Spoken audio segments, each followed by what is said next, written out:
everybody, Janelle here. Today I am interviewing my mom. As part of this forgiveness project, as you know, I am really committed to bringing love and healing and forgiveness to families through communication. And who better than to kick off this forgiveness project than to interview my mom, who is my hero and has been such a beacon of what it takes and what it looks like when you actually set your ego aside, stand in love, stand in family, and to have the possibility of having the family, the marriage, the life that you want. So thanks for coming, Mom. Hello, everybody. Do you want to say a couple things about who you are and anything you want to share with people about you? Oh, my name is Josie. I'm mom of Janelle. I have 3 kids, 2 girls and a boy. They're all grown-ups. And I have 2 granddaughters and 1 great-granddaughter. Well, I'm honored to be a great-grandma. Anyway, my daughter asked me for this interview. About forgiveness, I'll tell you about my experience about forgiveness. Yes, Mom, please. Well, I've been married. Before it started, I was married for 10 years, okay, with 3 kids. The youngest, Janelle, was only about 10 years old at that time. Anyway, in my house, I have a basement, and I rented it for 4 girls who are weekenders. They call it domestic helper or nanny. I included them as one of my family to those 4 ladies who has no family in Canada. So, and I remember you even had a party. I mean, because her birthday. So we're going to be talking a little bit about infidelity here, guys, just to give you a heads up. But the woman had a birthday that was the same month as us, and I remember you even throwing a party. Yeah, I rented a hall. Yeah, and cook. I love cooking. After 10 years of marriage, my husband and this girl had a relationship. A lot of people was telling me before, "Oh, I saw your husband with this girl." I'm not that a woman who's very jealous. I'm not the jealous type. So I say, "Oh yeah, because it's my sister. I never think that she'll do something bad for us." So one day I found out that they have a relationship. So I have to prove it to myself that it's really true. So I did it and I caught them. So I said to my husband, "Let's talk about it." And then, well, how did you catch them?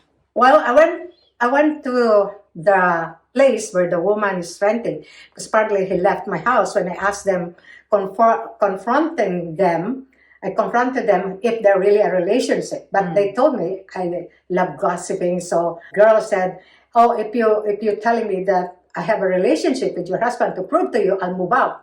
I said, "Fine, if you want to move."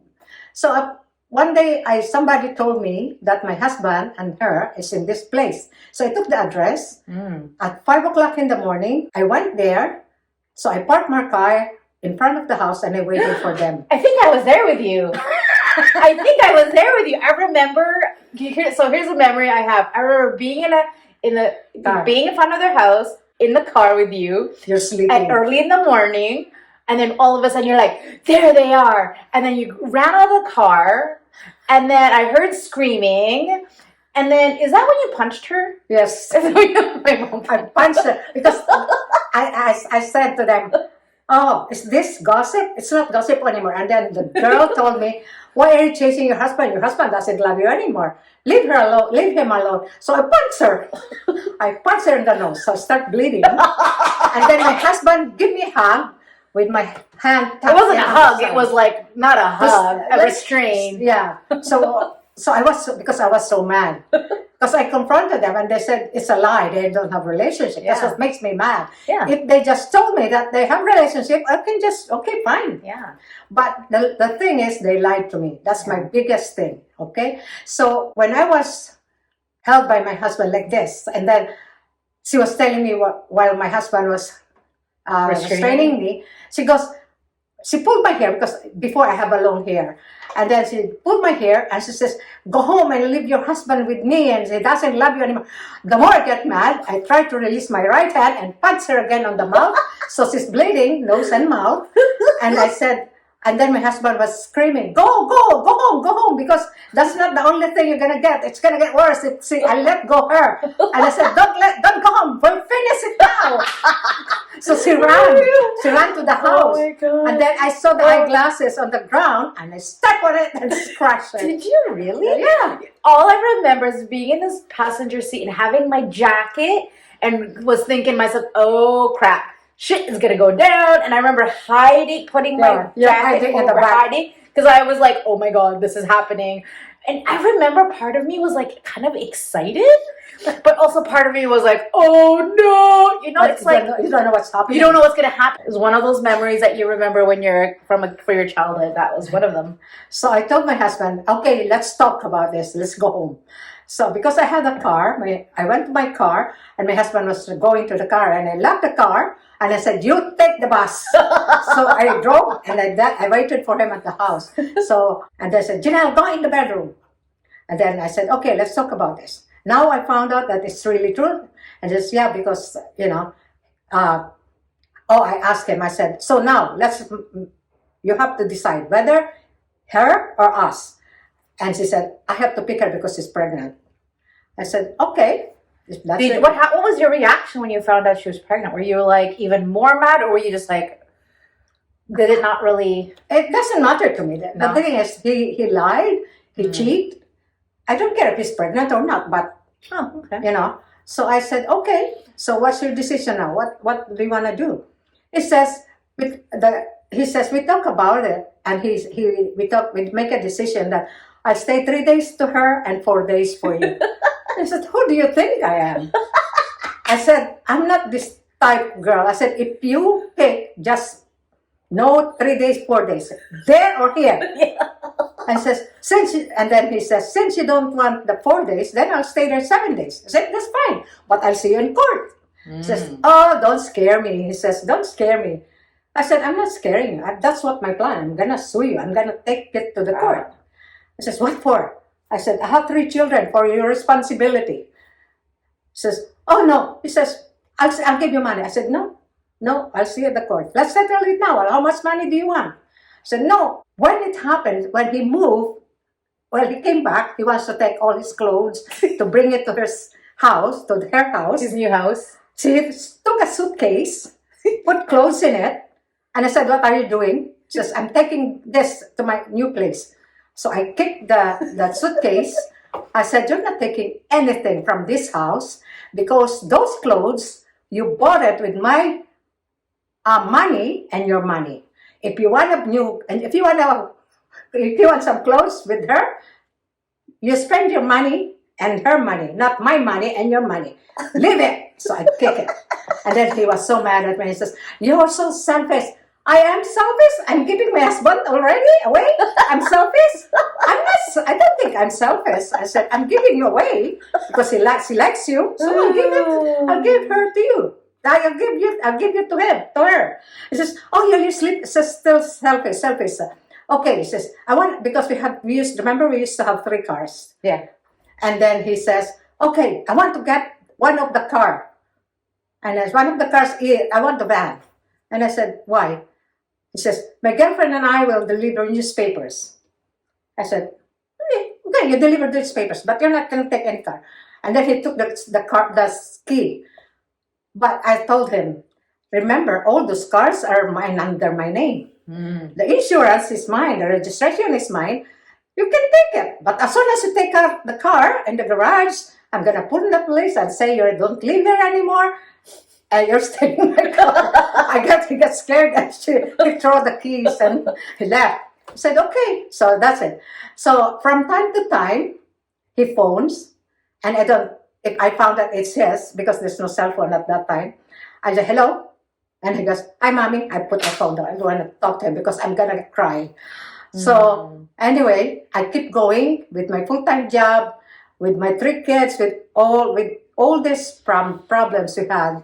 I never thought of taking my kids out of their dancing, their piano, their singing, their taekwondo. I took all of them completely and, as if nothing happened. I know some families, when something happened, the kids get affected. That's what I'm trying to avoid because they are kids. They're innocent. So You have to protect even them. though it's so hard for me to run around and you know, I still tried my best. But anyway, so during that period where we get separated, the final decision of the judge, whatever I request in my application for this legal separation, the judge granted everything to me. The children, the house, because he cannot pay the alimony, which is, I'm asking $200 each kid, so 600. So this is before he got sick, right? Yeah, Okay. before he got sick. So he says no, he can pay it, but my second option is if he cannot pay the alimony, put the Alimony, by the way. alimony by at the house, the title of the house has to be transferred to Janelle and me instead of me and my husband.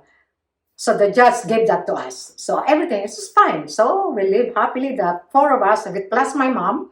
But from time to time, my husband comes and visit the kids and, you know, cook something for them to eat at home. But I lock myself in the bedroom because if I see him, I'm just gonna, how dare you, blah, blah, blah, blah. I don't want to discuss any more of those things. So what I do is, okay, I leave the kids to him, whatever, how many hours he wants to stay. As long as I stay in my bedroom and watching TV, I'm fine.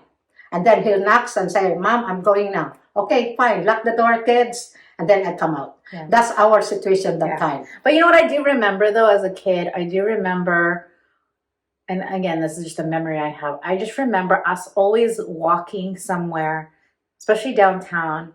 And whenever we passed through the church, you're like, we need to stop. Mm-hmm. And I just remember sitting there and watching you just pray. Yeah, because that's all my strength coming from. Like all this happening, I don't like I know some wife or mother who's just been separated gets so down and you know devastated. But for me, I've been a devotee of our Mother Mary, and for me to hold on to her, it gives me strength. Like, Josie, you can do this. You can do this for the sake of your children. That's always in my mind, that the children needed me. I cannot be sick or I cannot be, crazy because of the children. Never mind. I said, I can find another husband, but not my 3 children. He can live there. Yeah. It's okay. Yeah. If I need a husband, I can find. I said, I'm not. That's what I said to him. I said, it's okay. You go there. You live there. For me, if I need a husband, I'm not ugly. Am I right? Am I ugly? No, Mom. No, you're not. I said, I'm not ugly. I can find any man. But for you, for me to die for you, I can't do that. Okay, go. Just go. So I don't feel too bad being left by my husband because in my heart, as long as my children is with me, I'm fine. And my devotion to our mother and to God that this is my life that he has given me, I have to accept it. Mm-hmm. So that's always in my mind that, plus since I was a kid, I've been a devotee, so we call it a mother perpetual help.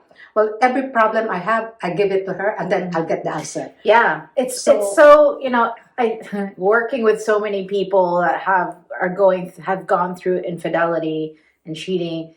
Their automatic is like, poor me, I'm nothing, I'm unworthy, and then anger so much. I mean, you did go through anger, but there's always this they feel worthless. And for you, it sounds like you didn't really go there. You were just like, no, I need to keep going. I need to protect my kids. If he doesn't want to be here anymore, that's fine. That's fine. Is that right? Yes. My most important thing for me is my children. Yeah. Because mind you, in my mind, I always think, even before I got married, that you can replace husband, but not your mother or your children. Yeah. So then can you share with the story that you were telling me about getting the phone call from the babysitter? Because I think that was pretty amazing. Oh, during that separation, they lived together. My I don't know, my husband or the girl posted our home phone number in their fridge. So the babysitter one time phoned me and said, hello, can I speak to Mrs. Luciano? And I said, yes, speaking.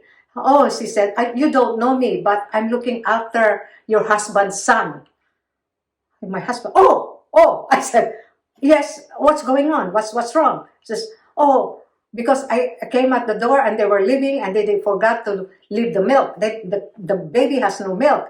And I don't know where to go, what to call, because there's no number of their work. And I said, and I can hear the baby crying in the background. So I said, so they left without milk? Yes. Okay, give me the address. I said, so she gave me the address. And I said, okay, I'll give you the milk, but I said, give me half an hour. You go out of the apartment. I'm not going inside the apartment. Okay.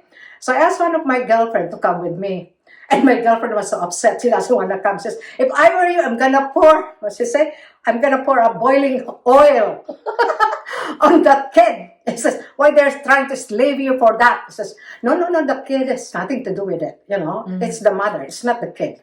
So anyway, I brought the milk and I give the receipt to the babysitter. I said, here the receipt. Tell them you bought it. Don't tell them that I bought it. Okay, so they can give you the money and you keep the money. He says, okay. And then few weeks again, she phoned me again because there's no Pampers. I said, no Pampers. And in my mind, I've been through, like, I have 3 children, that Pampers is very important, milk is very important. So I said, okay, I'm coming. So I told again my girlfriend, I'm going there to give, I'm not going to go with you to go there. He says, I'm getting upset. He says to me, why are you doing this? Yeah. And I never told it to my mom, who lives with us, that I'm doing this for the... She would be really mad. She's going to hit my head. She would smack you. Absolutely. Absolutely.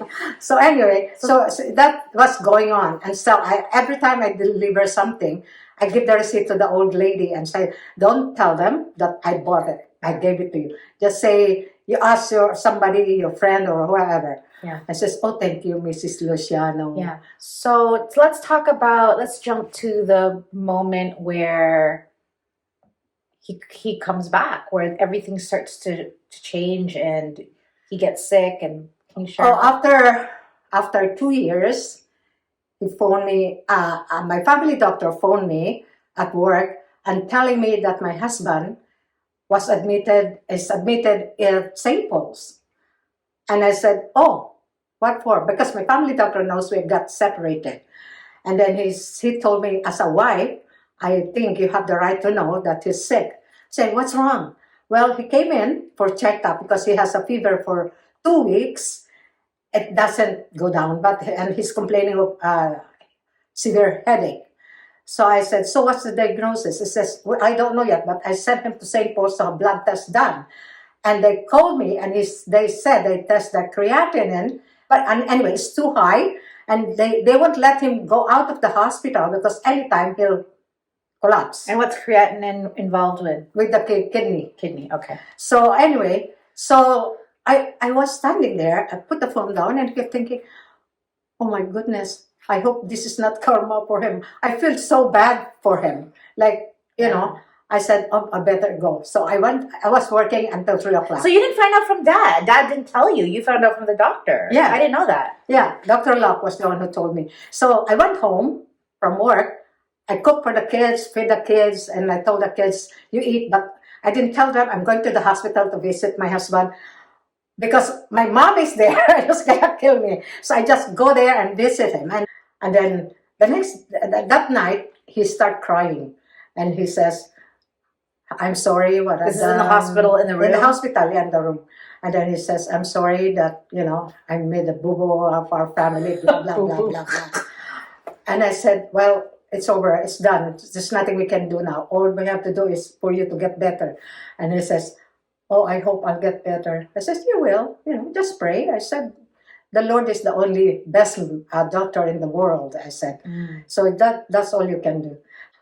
But after that, I keep thinking, Lord, is this what you give me when I swore during our the vows, marriage vows? Yeah, in the church, for better, for worse, da, da, da, da. This is it. So, okay. So, he had several treatments. He went for dialysis. After dialysis, after 8 months of dialysis, he went to transplant. But during that 8 months before his transplant, he went to the Philippines. He phoned me and he said he needs money to buy a ticket to go home to the Philippines. He phoned me and he says, I want to go home. And I said, why? Because he asked the girlfriend, because the doctor told him there's no cure, only treatment. And he cannot work. So the ticket that I bought, he asked only one way because he has no plan to come back. He says, because he asked the girl, if he get worse, is he willing to look after him? And the girlfriend said, how can I take care of you? I can even take care of your son. So in his mind, it means no, right? So he says, okay. I said, that's your decision if you want to go. And he says, if I die, for sure he's not gonna bury me. And you don't love me anymore. He says, you're not gonna bury me. Where will I go? He says, well, never mind about burying. I said, do you really want to go home to the Philippines? He says, yeah. So if I die in the Philippines, there's no problem because we have a big plot for our family that I can be buried. So I bought him 2 ways, which he didn't know that I bought 2 ways because his plan is really to stay in the Philippines. And just pass away there. Yeah. So anyway, I bought him 2. But because deep in my heart, I know he's gonna come back. Even though he told me only 1 way. But I don't know, but in my heart, I can feel it that he's gonna come back. Or maybe you're hoping he's going to come back? Yeah. I'm hoping to come back to Canada. Yeah. Because, the medical thing in the Philippines is Not great. not good. So he came back. I picked him up at the airport. So when I picked him up, I said, so where do you want me to take you? To the doctor? To her? She says, no. Where do you want to go? She says, to our house. Our house? And he says, if you please just take me to the house for now, please. And I can see he's getting tired because his color is different now, right? Yeah.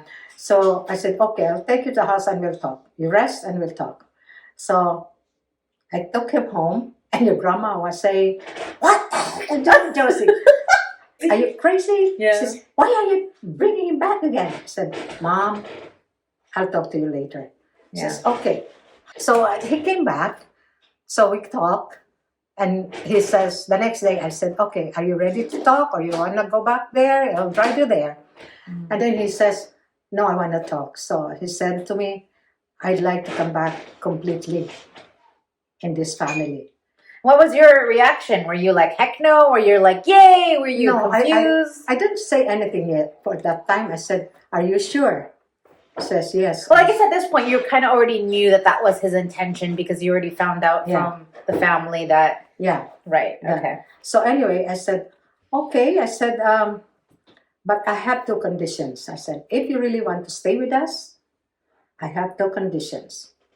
First, I said, you are going to close your relationship with her. Second, I don't want to receive any gossip or something. Somebody will tell me that you talk to her, even just to ask time. If I heard somebody, wherever you go, everybody notices you. Yeah. And I said, if I see you or a friend of mine sees you talking, even just asking for time, you're out of here. Okay? He says, yes, okay, yes, okay. That's all I want. But once you get better and have a stable job, have money, I said, and if you want to go back to her, just let me know. I'm not going to fight for it. I'll send you there. I said, no problem, as long as you're better. Even though I cried every night. But in secret? Remember you saw me at the tub when you came into the bathroom? No. And then the light was off. I think Mary Grace. Somebody came into the bath. I was lying in the bathroom in the tub like this with her. I was crying, and then somebody came in and used the toilet, turned the light on, and they go, oh! And I said, Mom, just go, are you crying? I said, no. It's taking a bath in the dark. But I was crying, I was sobbing at the tub. So anyway, I don't want my mom or my children to see me crying. So anyway, pretend that I'm a really strong woman. Yes, that's a thing in our family. I tried. So anyway, so he came back. So I said, once you get better, I want you to tell me if you really want to go back. Right. I'm not going to make a big fuss out of it. I'll let you go there and, leave us at peace. I don't want any fighting or swearing, just peace. That's what we have now, I said. And if you're going back and forth, no way. I said, here or there, just let me know. I'll send you there. So he started having the treatment and the transplant. So all that way, that the time on the process of dialysis to transplant, I was with him all the time. Okay, he never goes to her. He never, even say delayed coming home because he went there. No, he doesn't. I said, I said to you that if you really have to see your son there, just let me know that you're going there. I won't argue with you. So when he get better, oh, this is funny. I saw the girlfriend, the girl at the bus going to work. I saw the girl. She came on the bus. I waved at her to come and sit with me so I can chat with her. Why would you want to chat with her? Well, things just happen. You cannot do anything about it. I might as well get friendly with her. Oh my God! Who would do that, Mom? Nobody would do that except you. My first thing when she came up, oh, Rosemary, so I moved like this. It's such a weirdo. So sit on the front. Okay. She probably think you're gonna punch her again. That's probably her thought. No, I was smiling. How can I punch her? Oh yeah. At that time I punched because they're lying. Yeah. Not because they have the relationship. It's because they lied to me so much. That's how I punched them. I punched her. So anyway, the second time I saw her again.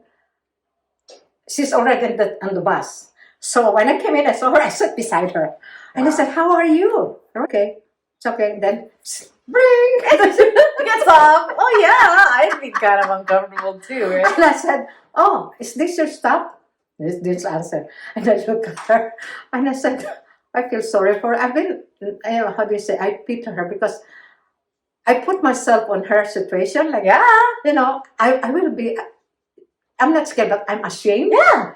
That I felt that. I said, maybe she's ashamed of what happened. But I want to be friends with her. Why? I don't know. When I saw her, I don't think her as my enemy or something. Maybe you just missed her friendship, because you guys were so close for so long. Maybe, but and now you have your husband back, so it's kind of like nah. I don't know. Well, if some of my friends, I told the story because if I'm you that time, I said, "Are you still seeing my husband?" Tell me the truth. Yeah. No, I said, I smiled and I said, come. Or I sit with her and I chat with her. How are you? Da. But she doesn't want to talk to me, so I let her go. So that's it. I said, so I let her go. And then I saw her again at the cathedral. And then she gave me a hug. And she started crying. She says, "Josie, I'm sorry, I did terrible. Josie." Shh. I said, "We're in the church. It's okay. Forgive me, Josie. I have forgiven you a long time ago. Forget about it, okay? Wow. It's done. There's nothing we can do about it." So how are you able to forgive someone who basically destroyed your marriage? Honestly, I don't understand. I don't know. It's just, I guess, because I'm devoted that God guide me all the way. Because as soon as I get out of the house, I always pray to the Holy Spirit to guide me. I guess the Holy Spirit, giving me this calm feeling that forget about it. Be happy, It's not gonna, if you get mad to somebody, like if you hate somebody, for me, what can I gain for this?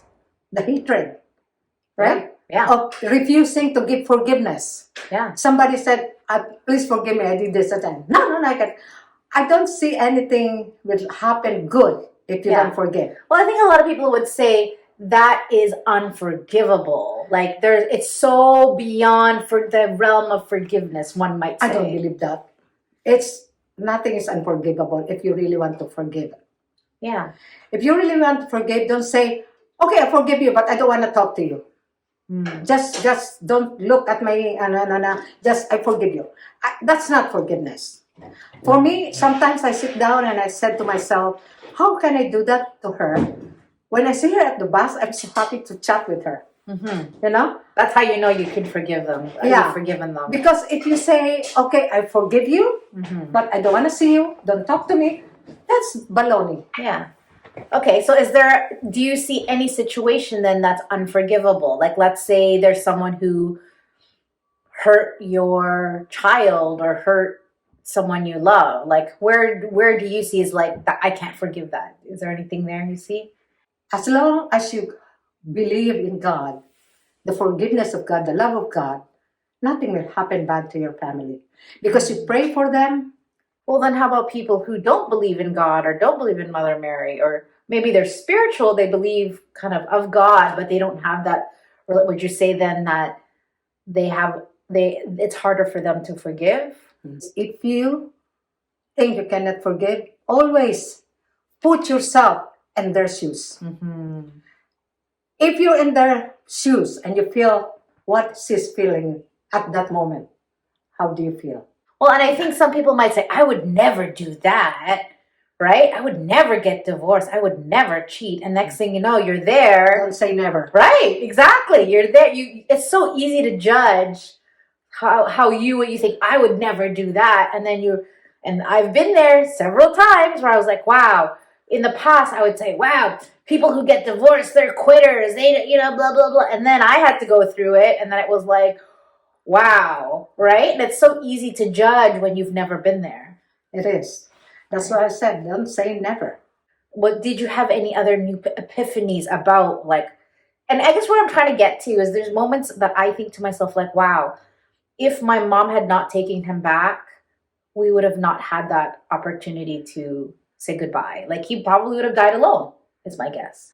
He keeps saying that to me. And he keeps saying, sorry, and I keep saying to him, stop saying sorry. It's all done. It's finished.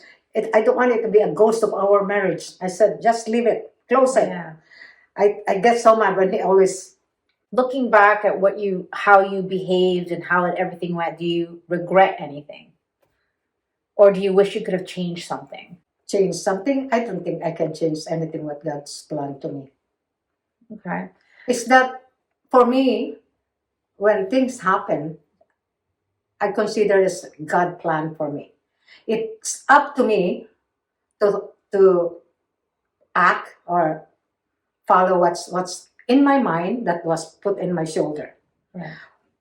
But I don't know. I'm so lucky that I'm also blessed that I can sometimes feel the Holy Spirit to guide me.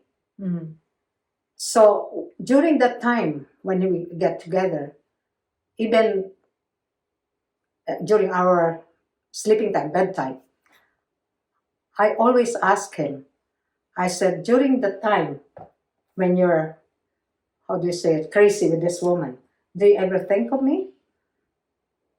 And he said, I always think of you. And that's my question. I wonder what made him do it. And he answers, he doesn't know. Yeah, I get that a lot from men too, actually. And I said, do you love her? No. So here's my last couple questions. What would you say to women who have experienced infidelity, are angry, but they love their husband, but they said, this is the line that you never cross, and now they crossed it? What is your advice to them, or what is it that you want them to think about? The first thing you should think is your children. How would your children will think if you divorce or get separated or get angry to each other? Where's the love that you can teach your children? And you cannot tell your children in the future to forgive because you yourself has to show this. As I always said to my children, forgiveness. That's the main thing you have to do. Because if you don't forgive, it will haunt you forever. And what do you gain in this? Hatred, sadness, crying all the time? Being right, being righteous, being the ego, having the pride. That's what they get. Take the pride. It doesn't do you any good. Honestly. Yeah. To become a good person, you have to take off the pride. Give forgiveness. Put your shoes on somebody's shoes. Put your feet Feel, in. feel the experience that this person is feeling. Do you know how hard it is for a person to ask forgiveness? It is hard. So you have to accept that. And if you cannot forgive, Yeah. I'm sorry to say, you have no God in your heart. Yeah. Well, I think what a lot of people say, well, the fear is if I forgive, that means I'm allowing him to do it again. It means I'm making it okay. You don't know that. Yeah. You don't know that. Totally agree. And this is what I'm hearing from people is like, well, if I let him come back, then he's just gonna do it again. Well, exactly. How do you know that? How do you know that? You don't know when, he's gonna do it again. Maybe that's why he's asking for a second chance. He'll try, but sometimes if a person really swear that they're not gonna do it and you give him another chance, just like your dad, make sure you give them an ultimatum. Like, this is it. Yeah. If you did this, then out. We're done. You're done. Yeah.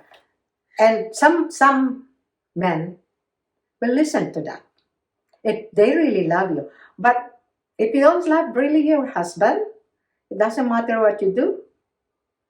Mm-hmm. Yeah. It's not. I think a lot of women why they decide to divorce is that they don't see the change. Like the man will say, I'm going to change, but he doesn't change. Therefore, they don't see hope. And so they go, well, if there's no hope, then we might as well just get divorced. So I think the key there for you people who are listening to this is that you have to have change happen. If you're just going to say, oh, I'm going to change, and then you don't change, and you go back to the way things were, then you're lying, then what's the point? But to their defense, change is hard. It's like saying, okay, I'm going to lose 20 pounds this month. I'm going to do it. And of course, how many of us either do it, but then revert back, or we just don't do it all because we don't know how. It's not like we don't want to. We just don't know how. So I think the getting help, getting support, hiring someone, getting a coach, some accountability structure will help you stay on track because your old identity, your old thinking, your old listening is going to keep showing up until you make a big drastic change. But I think with dad always loved you. Like, I think that he made a mistake, and whether or not this woman drugged him or whatever, I don't know, but he really saw the impact of his actions, had a relationship with God, had a come to Jesus moment, and realized, like, I need to just cut this off. And for some people it works, for some they need help. Yes. Do you have any last advice for people who are really willing? So let's take it out of relationship or out of marriage, but let's just think about how many people have never spoken to their mother, their father, their brother, their sister in decades because there's this fight that they had and they've been hanging on to it, and they don't think that they should have to ask for forgiveness. Like, what is your advice for those people that are dealing with just family members that maybe this family member drives them crazy or is so annoying or critical or judgmental? Okay, if you have those type of families, what you should do is just keep saying, call them, say, hello, how are you? If they say, la la la la la, okay, thank you, bye, put it down. After a few weeks, call them again. How are you? Are you okay? And they start saying, okay, accept it. But don't give up. Don't give up. Keep doing it. If you really want to reconcile or build your family together, it's you. If you don't do this, all of you will suffer, right? But if one person will act wholly, completely, the goal, what she's doing, like uniting the whole family, one person is enough to do it. Yeah. To change the whole thing. But you have to be devoted to really this goal. This is what I want. Yeah. And patience. Yeah. Right? Patience. Yes. And I think we sometimes forget that, well, one thing I notice is we take things so personally. We think that just because someone is acting a certain way to us, it's because of us. We forget that we don't know what's going on with the other person in their life, in their health, in their stress, in their family, in their self-confidence. Maybe they're dealing with a sickness, but to us, it shows up as oh, they're not interested, or they're being irritable or annoying, or they don't want to talk to me. And if you It's still ego, right? Yeah. Ego. And if you're trying to unite your family who are fighting or whatever, don't mention the past. What you did the past or what you did on the past that makes you fight More. more. Just say hello. How are you? I'm concerned about you because I love you. You know. Yeah. I know you're mad at me, but you're still my family. So I love you. If you hate me, I can't help you, but I still love you.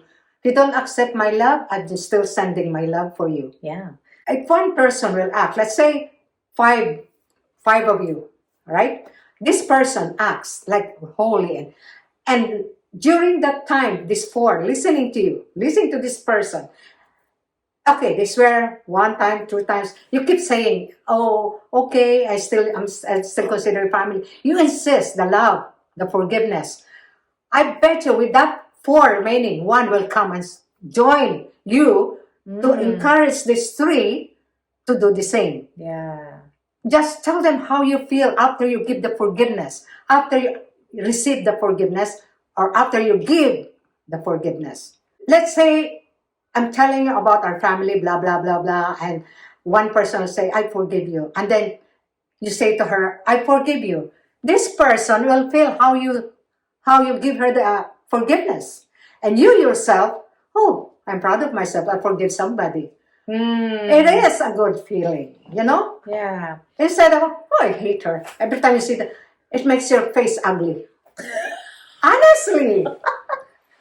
Yeah. I always said to my friends, how come you're 73 and you don't look like 73? I said, because in Filipino we say it, because if I have problem, I don't stuck on it. I just pass on it. Yeah. Yeah. That's awesome, Mom. Thank you for sharing your story. My pleasure, sweetheart. I hope I can help somebody.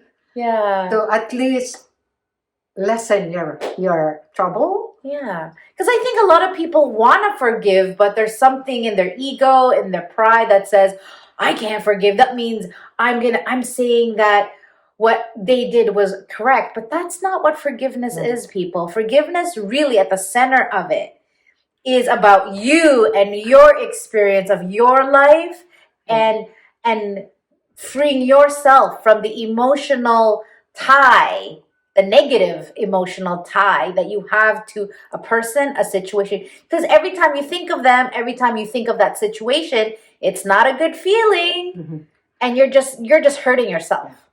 And I guarantee you, if you really, really give somebody's forgiveness, give somebody your forgiveness, I guarantee you feel something in your heart. You'll be proud of yourself. Being the bigger person. All right, guys. Thank you so much.